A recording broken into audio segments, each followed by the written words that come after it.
절 진리를 알지니 진리가 너희를 자유케 하리라. 여러분들은 어떤 이유에서든지 이 거짓의 북한을 탈출해서 이 자유민주주의 대한민국에 왔다는 것은 이 하나님의 놀라운 역사와 축복입니다. 할렐루야. 네. 그리고 44절에 뭐라 그랬어요? 사단은 뭐의 아버지? 거짓의 아버지라. 거짓의 아버지. 그래서 여러분 이제 북한을 살다 왔으니까 알겠지만 북한에는 오직 단 하나의 진실만 있어요. 뭘 것 같아요? 북한에는 오직 단 하나의 진실만 있어요.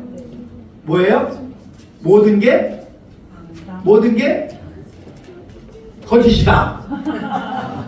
모든 게 거짓이다 라고 하는 진실만 있는 거예요.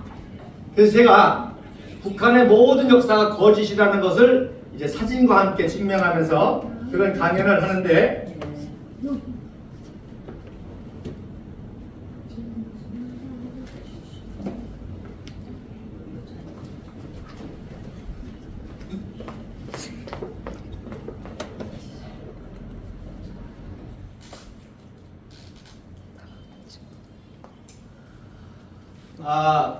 김일성 가문의 모든 게 다 거짓이라는 것을 하는데, 제일 먼저 하려고 한 게 뭐냐면 아까 말씀드린 김일성의 중조부 김웅우가 셔먼을 격침시켰다고 셔먼의 격침비를 세웠는데 그것부터가 거짓말입니다.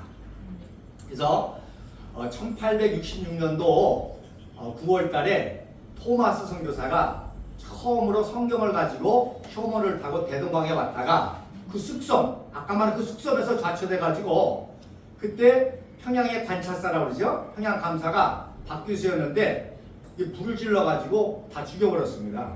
그때 토마스 선교사님은 헤엄치고 숙섬에 나와서 가슴에 품고 있던 성경을 자기를 죽이는 관원에게 주고서는 순교를 당했습니다. 그 사람이 박충건이라는 사람이에요.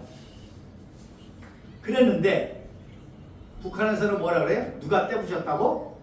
김웅우가 셔먼을 부셨다고 셔먼호 격침비를 세운 겁니다.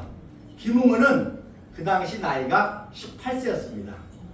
김웅우는 전라도에서 가난한 집에 살다가 너무 가난하고 기근에 배고프니까, 평양은 잘 사는 나라였잖아요. 잘 살고 있었잖아요. 그러니까 평양에 빌어먹으러 왔다가 만경대 지역에서 김영석 장로님이라고 유명한 장로님 가문의 묘직이었습니다. 묘직. 그거를 그렇게 우상한 건데 언제 했냐? 그러니까 북한은요, 왜 우상을 하겠습니까? 이유와 목적이 있을 거 아니에요. 거짓말하는 이유와 목적이 있잖아요. 여러분 다 경험해 보시잖아. 왜 거짓말해? 이유가 있잖아. 목적이 있잖아. 그러니까 북한에는 모든 것을 거짓말하는 이유와 목적이 있어. 그 이유와 목적은 딱 두 가지인데, 하나는 김일성을 우상화하는 거야. 두 번째는 어떻게 해서든지 미제국주의라고 하는 미국에 대한 증오심, 남한에 대한 증오심, 이 증오심을 붙여가지고 적화통일을 하려고 하는, 그래서 전쟁을 자꾸 부추겨가지고 자기 체제를 유지하려고 하는 두 가지입니다. 그러니까 김웅우가 셔먼을 격침시켰다는 거예요. 그래서 반미 감정을 고취시키면서 목사님, 김일성이를 우상화시키는 거예요. 잠깐만요. 아니 네. 지금 이제 예배 아니 지금 뭐 궁금한 거 있으면 말씀해 보세요. 예배를 하시는데 제가 이해가 안 돼서 그래요. 지금 예배를 하시는데 그 북한에 대한 얘기를 계속 하시니까. 그러니까 이게 왜냐면 예배가 북한은 그야말로 아까 말씀드린 대로 남산연교회, 장대연교회 등에서 기독교가 남한보다 엄청 발전했습니다. 그걸 공산주의가 다 무너뜨리고 저런 거짓 정권을 세워서 우리 북한 독보들이 고난을 당하고 있는데, 그 북한 독보들을 구원하는 것이 하나님의 뜻입니다. 저는 그걸 믿는 거예요. 그래서 여러분 사도행전 1장 8절이 얼마나 중요해. 너희가 성령을 받으면 권능을 얻고 예루살렘과 사마리아와 땅끝까지 이르러 내 증인이 되리라 그랬습니다. 근데 그 땅끝이 그동안에는 예루살렘에서 가장 먼 곳이라고 생각을 했어요. 근데 이제는 지구촌 시대잖아. 뭐 비행기만 타면 다 가니까. 그러니까 그 다음에 나온 개념이 뭐냐면 땅끝이 어디냐? 여기서 땅끝이라고 했으니까 한 바퀴 돌아서 예루살렘이다. 그 예루살렘의 선교, Back to the 예루살렘이라는 말이 나왔습니다. 근데 성경을 성경으로 풀어야 되는데 시편에 다윗이 뭐라고 하는 거니? 하나님, 내가 땅끝에서 주님께 부르짖나이다. 그러니까 땅끝은 어디예요? 땅끝은 지리적인 개념이 아니라 가장 고난받고 가장 어둡고 가장 고통스럽고 슬픈 것이 땅끝이란 말이야. 그럼 지금 땅끝이 어디야? 여기. 북한이지. 북한이죠. 북한이 땅끝이잖아요. 그러니까 여러분 하나님의 마음이란 찬양하잖아요. 지금 하나님이 어디에 마음을 가지고 계시겠어요? 북한입니다. 솔직히 말해서 다른 말로 하면 여기가 아니에요. 남한이 아니에요. 미국이 아니에요. 우크라이나가 아니에요. 저 이스라엘이에요. 왜? 거기보다도 이란과 이라크 전쟁하는데 텔레비를 다 보잖아. 정보가 다 있잖아. 북한은 정보가 없어. 들어갈 수도 없고 나올 수도 없어요. 자, 여러분 부모님 우리 애기 하나예요? 얘 하나예요? 네. 자, 아들이 서너 명 있는데 아버지가 엄마가 제일 마음 가는 놈이 어떤 놈이겠어? 똘똘한 놈, 바보 같은 놈. 바보 같은 거. 건강한 놈, 병신 같은 놈. 병신 같은 거. 똑같은 자식이지만 부모님은 어디에 마음이 있느냐? 아픈 손가락. 병들고 모자라고 부족한 애에 마음이 있는 거예요. 지금 하나님이 어디에 마음이 있어? 아니요. 저 70년 동안 어둠 속에서 고통당하고 의식주도 해결하지 못하고 강냉이 좀 먹고 정보도 없고 다 이 거짓말에 다 거짓말이잖아요. 제가 지금 첫 번째 거짓말을 얘기했지만 다 거짓에 세뇌돼가지고 그것이 진실일 줄 알고 그 체제 안에서 저항도 못하고 요즘은 배고도 떨어졌다고 그래? 배고도 못 준다고 그래? 그런지 알았네. 거기서 살고 있는 우리 북한 동포들 거기에 하나님의 마음이 있죠. 그러니까 진정한 그리스도인은 북한을 품은 사람입니다. 한국교회 10만 명, 50만 명 모인 교회지만 하나님이 진짜 관심 있는 교회는 북한 선교 관심 있는 교회, 네. 북한의 지하교회 관심 있는 교회, 통일에 관심 있는 교회, 북한 지하교회를 회복시키는 교회, 탈북자들 돕는 교회가 진짜 교회와 하나님이 관심 갖는 교회와 성도들입니다. 네. 이런 믿음과 확신이 있어야 돼요. 그렇지 않으면 다 껍데기입니다. 다 뭐예요? 나만 잘 먹고 잘 살자고 하는 기복주의 신앙이 불과한 거예요. 기독교 엔터테인먼트 하는 거야. 걸그룹이 나와서 텔레비에서 춤추는 거나 찬양하는 거나 똑같이 있다는 거예요. 성경에 말하잖아요. 하나님은 누구랑 싸워요? 사단과 싸우잖아요. 사단이 뭐예요? 거짓사업이란 말이에요. 하나님이 제일 기뻐하는 거예요? 진리와 자유입니다. 진리라야 자유할 수 있는 거예요. 그래서 왜 김웅우를 저렇게 했느냐, 언제 했느냐면 1986년도에 저걸 만드는 거예요. 그 시점도 딱 있어요. 그때가 어때냐? 자, 대한민국은요, 그 전쟁의 폐허를 긋고 국부 이승만 박사와 박정희 격하라고 하는 탁월한 지도자를 통해서 한강의 기적을 일으켰고 88 올림픽을 했잖아. 그 88 올림픽 하기 2년 전에 북한이 심각한 거야. 야, 우리가 광복 때는 수풍발전소도 있고 전기도 풍부하고 산업시설도 많아가지고 전쟁을 일으켰잖아요. 아니 힘이 세니까 전쟁을 일으키지. 응? 그렇게 우리가 강성했는데 우리가 남한에게 졌다. 왜 졌냐? 남한의 기독교 민족주의 세력 때문에 그랬다. 그리고 위기를 느낀 거야. 이제 남한에게 잡혀먹을까봐 위기를 느끼기 시작한 거야. 그러니까 김일성 우상화를 위해서 징조부가 셔먼을 격침시켰다고는 반미교육과 우상화를 1986년도 바로 셔먼을 격침 120주년에 그런 거짓말들을 세운 겁니다. 그리고 거기다가 푸에블로를 갖다 놨잖아요. 이게 원래 동해 원산에서 납치한 건데 그걸 거기 있다가 1998년도 바로 셔먼의 국제 30주년에 김정일이가 또 역시 반미교육을 하게 해서 그거를 참 지금도 신비인데 그 동해에 있는 거를 저 서해로 해가지고 대궁항으로 해가지고 그 숙소 앞에다가 설치를 한 거예요.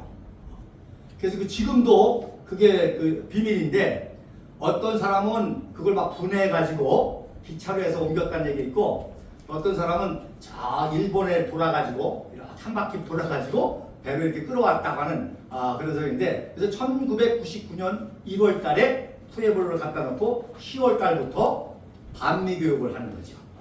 우리 북한이 이렇게 세다 말이야. 푸에블로도 납치하고 저 미국 제국주의들이 언제 또 치고 갈지 모르니까 우리 정신바짝 않게 돼가지고 뭉쳐야 된다. 이 체제 유지를 위한 것입니다. 그 다음에 김일성의 아버지가 김영직이죠. 김영직 군이 있죠. 네, 있어요. 그게 원래는 무슨 군이었어요? 후창군이었어요. 네. 김영직의 아버지가 숭실대학교 나온 사람이에요. 기독교 학교. 그래서 처음에는 독립운동도 하고 좋은 사람이었는데 1917년 3.1운동 전에 조선 민국 국민의 운동을 하다가 체포당해가지고 서대문 송무소에 갇혔어요. 네. 서대문에 갇혔는데 갇혔다가 나오면서 세브란스 의과대학 졸업장과 가짜 의사 면허증을 가지고 온 거야. 그리고 후창군에서 한의원을 개업하고 마약 장사를 한 거야. 그랬는데 1926년 1월 달에 일본 경찰에게 체포가 됐습니다. 체포가 됐는데 한겨울에 탈출했어. 탈출했는데 너무너무 추위에 고생해가지고 6월 5일 날 병사를 합니다. 그러니까 강반석에는 과도가 됐죠. 근데 숭실학교의 동기동창 동문이 그 유명한 손정도 목사입니다. 이 손정도 목사님이 바로 평양 남산의 교회를 담임했던 사람이에요. 근데 이 손정도 목사님이 이승만 박사와 또 같이 밀접한 분이라 상해에서 상해 임정운동을 하다가 어려우니까 만주에 와서 길림성에서 한의교회를 했어요.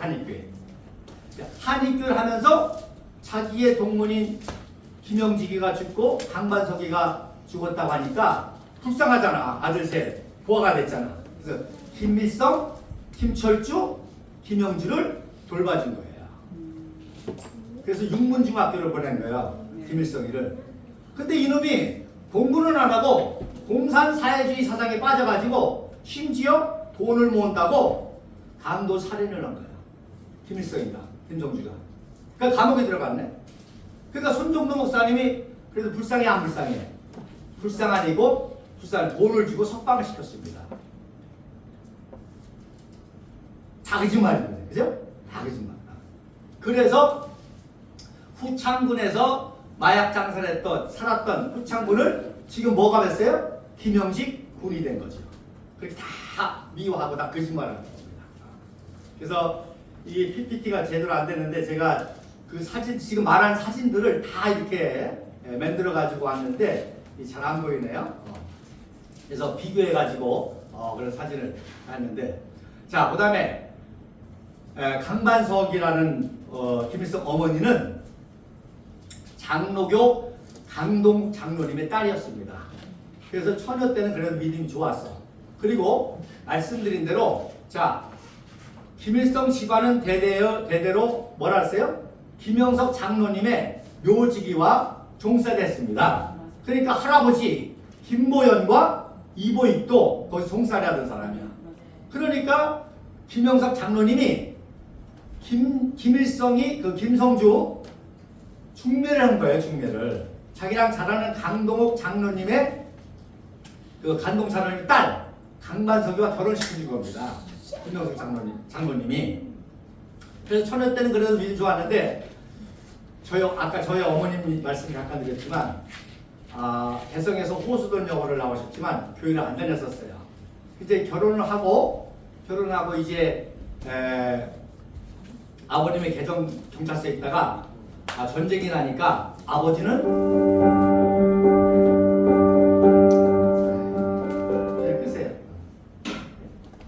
그러니까 아버지는 경찰로 전쟁 나갔고 우리 어머님은 경찰 가족이잖아.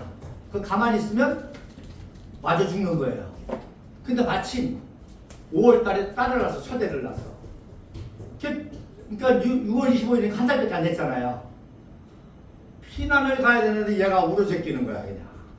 그러면 들키잖아요. 그러니까 안 되겠다 싶어가지고 마당에다 던졌대. 하도 울으니까 떼어놓고 가려고. 근데 또 끝이더래. 그래가지고 데리고 그 새댁이 딸 하나 데리고 피난 내려온 거야. 그러니 얼마나 고생하겠어요. 그런데 장로교 집사님이 도와준 거예요. 그러다가 어떻게 하다 또 둘째를 낳는데 젖이 안 나와가지고 굶어 죽었어요. 전쟁통에. 둘째 딸이. 그러니 새댁이 둘째도 굶어 죽고 뭐 망연자실한데 그때 옆에 사는 장로교 집사님이 도와준 거예요. 그래서 그 장로교 집사님의 사랑을 받고 예수님의 사랑을 깨달은 거예요. 그 예수를 믿게 됐습니다. 그 예수를 믿는데 그리고 딸 하나 더 낳고 저 낳고 아들 하나 낳았어요. 얼마나 힘들겠어요 사는데. 그러니까 교회 가면 맨날 다 조는 거야. 교회 가면 어떤 의미에서 교회 가야 또 졸 수 있어. 생업에 바쁘니까 그 교회만 가면 조는 거야. 한 번은 부흥회를 하는데 어떤 유명한 목사님이 부흥회를 하는데 졸다가 깨보니까 목사님 뒤에 예수님이 있는 환상을 봤어요. 그리고 예수님이 어깨에 손을 딱 얹는 환상을 봤어요. 그걸 본 순간 우리 어머님이 너무너무 좋아 보여가지고 근데 저를 얻고 있었나 봐요. 아이고 우리 시철이도 저런 목사님만 된다면은 목사님 시켜드리겠습니다. 그랬다는 거예요. 그 기도대로 됐나 봐. 근데 놀라운 거는요. 제가 미국을 방문했는데 미국 시카고에 매사추세츠에 트리니티 교회라고 유명한 교회가 있는데 거기에 목사님이 필립 브룩스 목사님이라고 1800년대에 제일 유명한 목사님이에요. 그 목사님 동상이 그 교회 뒤에 있는데 환상하고 똑같아. 동상이. 목사님이 설교하고 있고 뒤에 예수님이 어깨에 손을 얹어 있는 그런 동상을 세웠더라고. 자, 이 말씀을 드냐? 강만석이가 교회만 가면 조는 거야. 이걸 하니까 믿음이 다 떨어진 거지. 그랬던 게 이제 강만석이고. 그래서 남편 죽고 과부가 되니까 중국인하고 또 잠시 재혼됐었습니다. 그러니까 북한에서는 이런 사실 안 가르치죠. 그리고 밖에서만 우리 남한의 기독교의 도움을 받으려고 강만석이를 띄울 때가 있어. 그래도 신앙의 집안이었단 말이야. 그러니까 세운 게 뭐야? 칠골교회입니다. 왜? 강동원 목사님이 그 교회를 만들었거든. 그래서 우리도 교회 있다. 그래서 우리를 도와달라. 달러 얻으려고 그렇게 싫어하는 거예요. 북한에서 그런 얘기 전혀 안 하죠. 기독교를 박해하니까. 제가 이 북한에 관심이 많아가지고 수많은 탈북자를 만나서 증언을 듣기도 하고 연구도 하고 했는데 이로하가 아시죠? 이로하가 네. 김일성, 김정아, 초상화만 걸리는 사람이에요. 네. 이 부부가 탈북을 했어요. 근데 탈북하자마자 제일 먼저 어디를 갔냐면 교회를 간 거야. 왜 갔냐? 자기가 북한에 살면서 그렇게 기독교를 박해하더라는 거예요. 김일성 정권이. 그래서 너무 이상하더라는 거. 왜 지금 교회도 없고 다 사라졌는데 그렇게 기독교를 박해할까 너무너무 궁금하더래. 탈북하자마자 자기 발로 교회를 찾아갔더니 저석교회 찾아갔더니 교회 오른쪽에 뭐라고 써놓니? 하나님이 항상 우리와 함께 하십니다. 그걸 딱 보면서 김일성이가 하나님 역할을 한 거구나. 하나님 우상을 한 거구나. 그래서 그렇게 진실을 기독교를 박해하는구나 깨달았다는 거예요. 그래가지고 이분이 이제 탈북해서 왔는데 제가 그 두 분들을 직접 만나서 그런 얘기 들은 겁니다. 근데 그 부인도 에리피죠. 이로하가 부인이니까 그분은 온주라는 평양 옆에 온주라는 곳에서 하는데 제가 이런 역사 강의를 그분한테 하니까 처음에는 머리가 아프대. 왜? 자기가 들었던 북한의 역사하고 정반대잖아요. 네. 그러니까 이 거짓이 진실하고 부딪히니까 막 머리가 막 아프는 거야. 막 이해가 안 되는 거예요. 근데 진실의 힘이 위대한 게 점점점 거짓을 이깁니다. 이해하게 되고 깨닫게 되는 거예요. 놀라운 거는요. 그분이 한 70세 되실 텐데 제가 대한민국 건국 얘기를 하면서 북한 정권 수립사 얘기를 하면서 북한의 가짜 대한민국의 위대함을 얘기하니까 이분이 갑자기 목사님 1945년 10월 달쯤에 들었던 얘기가 생각이 난다는 거예요. 50년 전 얘기가 생각이 난다. 그때 자기가 국민학교 6학년인가 그랬다는 거예요. 또 무슨 얘기가 생각나냐 그랬더니 그때 북한에서는 김일성이가 막 가짜 김일성이라고 막 뜰 때 무슨 얘기 들었냐면 지금 남한에는 이승만 박사가 왔는데 무지 똑똑하더라. 이걸 신기하잖아요. 50년 전에 국민학생이 들었던 얘기가 전혀 모르고 있다가 제 역사 강의를 들으니까 그게 기억이 나면서 그때 그 얘기를 들었다는 거예요. 놀랍죠? 이렇게 진실이 이렇게 위대한 겁니다. 여러분 진실을 알고 진실을 추구하고 진실로 살게 될 때에 진실의 하나님이 여러분을 축복하실 줄로 믿습니다. 그래서 이러한 모든 역사를 제가 이제 여러 가지 했지만 어쨌든 그것까지 하고요. 그래서 이 김일성 등장한 얘기를 했죠. 김일성 등장한 얘기를 할게요.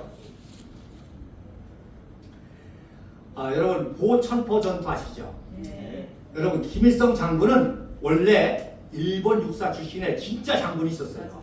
그분이 명성이 아주 높아지니까 제2의 김일성 장군이 있었습니다. 그분은 모스크바 대학을 나오고 또 엘리트야. 그 다음에 제3의 김일성 장군들이 자꾸 나오는 거예요. 그렇잖아요. 유명한 사람 있으면 다 본받고 싶잖아요. 그 사람 이름으로. 그래서 보천포 전투는 제3의 김일성 장군이 일으킨 거고 김성준은 그 밑에 부하였습니다.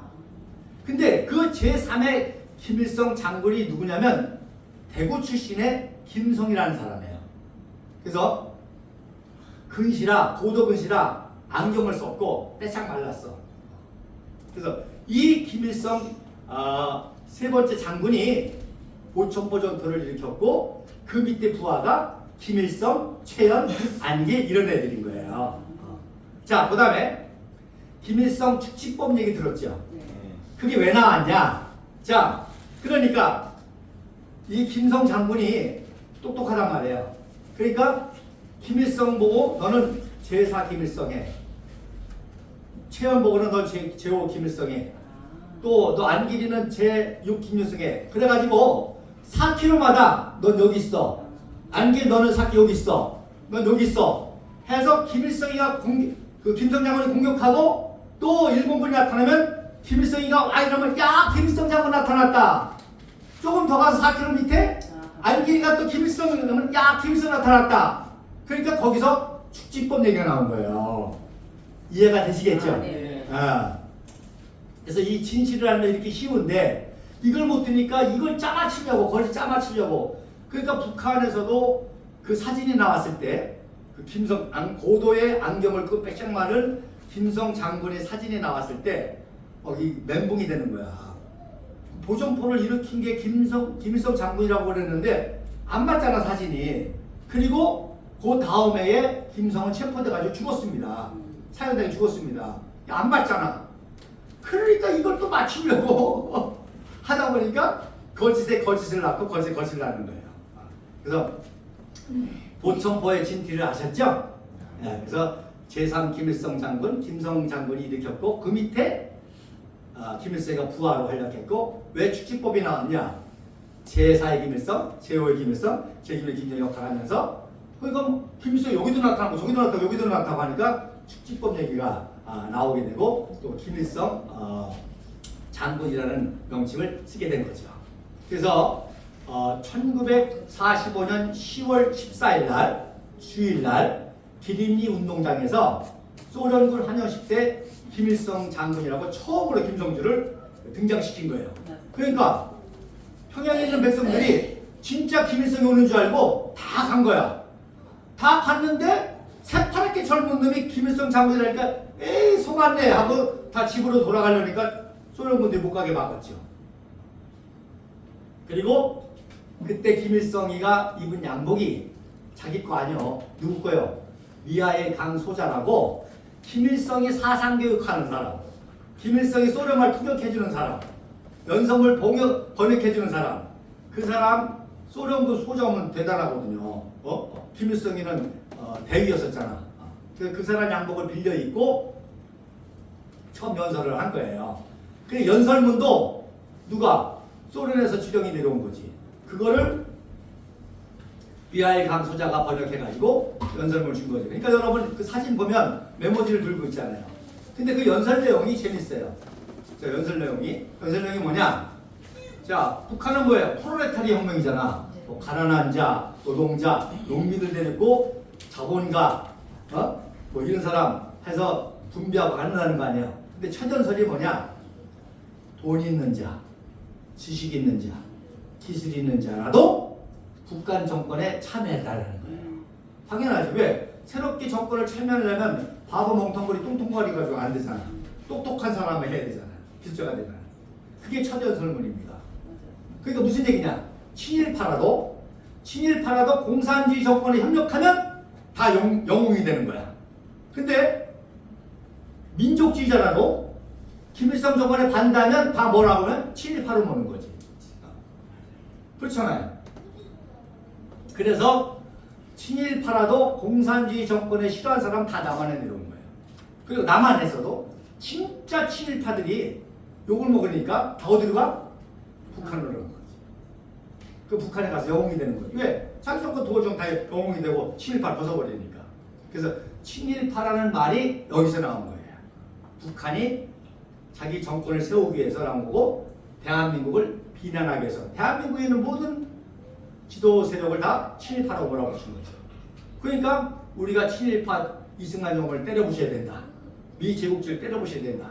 이렇게 선전선동을 하는 거죠. 그래서 이 모든 것이 저는 북한 동포들을 제가 지난번에 말씀드렸지만 정말 대한민국 여러분 와서 보지만 놀랍잖아요. 그죠? 기적이잖아요. 일제 36년에다가 그러다가 한국 2년 만에 대한민국 세웠는데 또 전쟁 만나가지고 또 거기다 중공까지 와가지고 완전히 초토화돼가지고 80%가 다 망가졌습니다.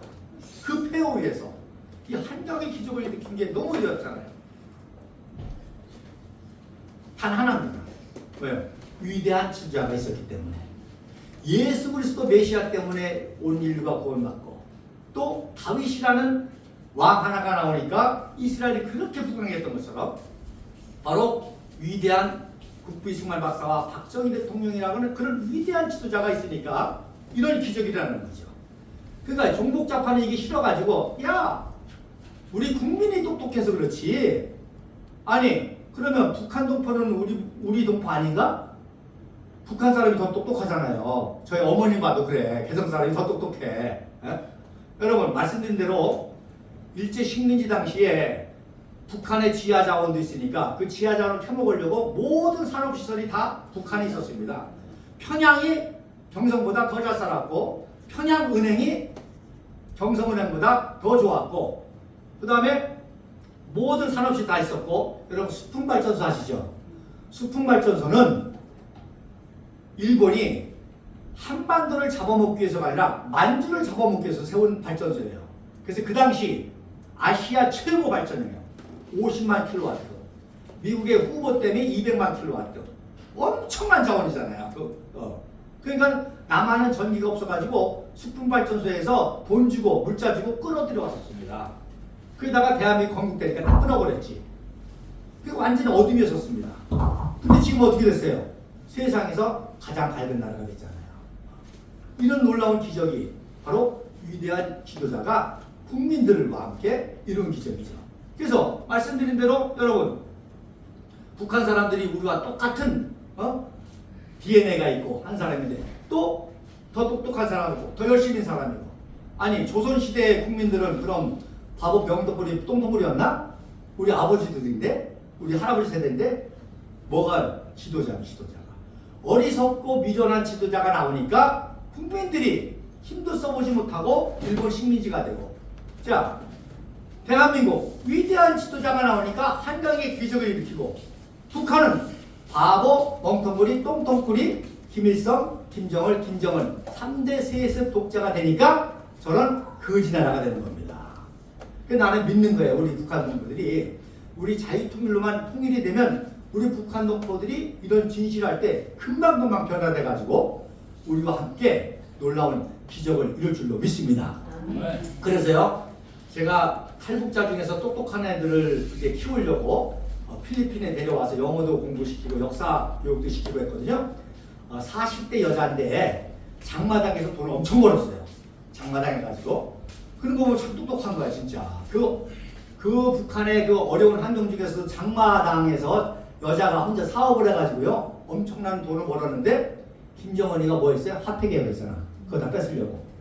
그래서 화폐 개혁하는 바람에 쫄딱 망해가지고 그야말로 열받아가지고 탈북한 사람이야. 근데 이분이 제 강의를 딱 듣더니 질문이 있대.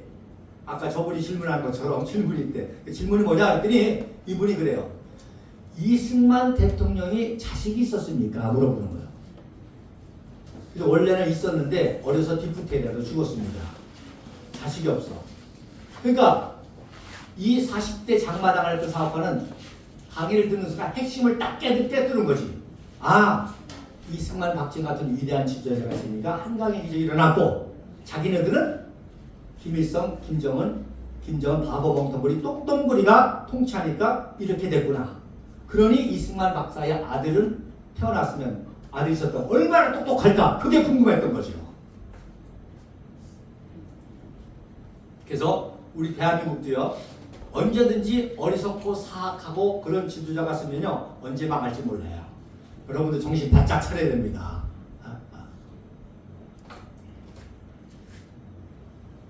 그리고 북한도 통일을 해서 정말 좋은 지도자가 북한 동포들과 함께하게 될 때 놀라운 기적을 일으키게 될 줄 믿습니다. 여러분들이 한 분 한 분이 이런 비전을 가지고 여러분의 자녀들을 잘 키워서 바른 올바른 역사를 알고 올바른 비전을 알고, 아까 말씀드린 대로 하나님을 품기 위해서, 제가 인도네시아에서 많은 아이들을 키웠는데 다 북한에 대한 자유통일의 비전을 가지고 키웠습니다. 무슨 얘기냐? 야, 너 건축학해. 북한은 뭐요? 다 황폐했잖아요. 통일되면 다 새로 깔아야 돼, 다 새로. 그러니까 그런 비전을 가지고 공부해. 하니까 하나님이 지혜를 주셔가지고요 예일대학교 건축학과를 갔습니다. 그 다음에 또 어떤 애는 말을 잘해, 영어를 잘해. 너는 이 북한의 진실을 세계에 알리는 CNN 앵커 같은 그런 사람이 돼. 그런데 그런 비전을 품었더니 또 지혜를 받아가지고요 컬럼비아 대학에 들어갔습니다. 자, 너는 의사가 돼. 왜? 돈 많이 버니까? 아니다. 통일되면 제일 먼저 의사가 북한 들어가서 북한 놈을 살려야 된다. 그래서 의사가 되라. 그랬더니 정말 지혜를 받아가지고 의대 간 애들이 많이 있습니다. 다 뭐냐? 바로 하나님의 마음을 품으니까 이 북한을 회복시켜야 된다고 하는, 북한 교회를 회복시켜야 된다고 하는 이 하나님의 마음을 품으니까 하나님께서 지혜와 명철을 줘가지고 이런 놀라운 축복을 이루실 때 여러분들의 자녀, 여러분들이 그런 꿈을 가지고 나갈 수 있기를 바랍니다. 네, 감사합니다. 기도하겠습니다. 1801년도에 우리 그레이슨 선교사를 통해서 우리 해령 장로교회가 세워졌는데 1945년 북한 정권이 들어서면서 폐쇄를 했습니다. 그러나 거기에 장로를 했던 우리 김 장로님의 외손녀딸이 이렇게 또 탈북을 해서 대한민국에서 신학을 하고 그 회령교회를 회복하는 의미에서 이렇게 회령교회를 세웠고, 여기에 많은 귀한 성도들을 불러 모아주시니 감사합니다. 저들이 통일시대에 주역이 되게 하시고 저들의 자녀들이 통일시대에 사회가분의 지도자가 될 수 있도록 축복하여 주옵소서. 그래서 김책공업대학을 박정희 공업대학으로 바꿔서 거기에 총장하는 인물도 나오고, 김일성 의대를 이승만 의대로 바꿔서 거기에 총장하는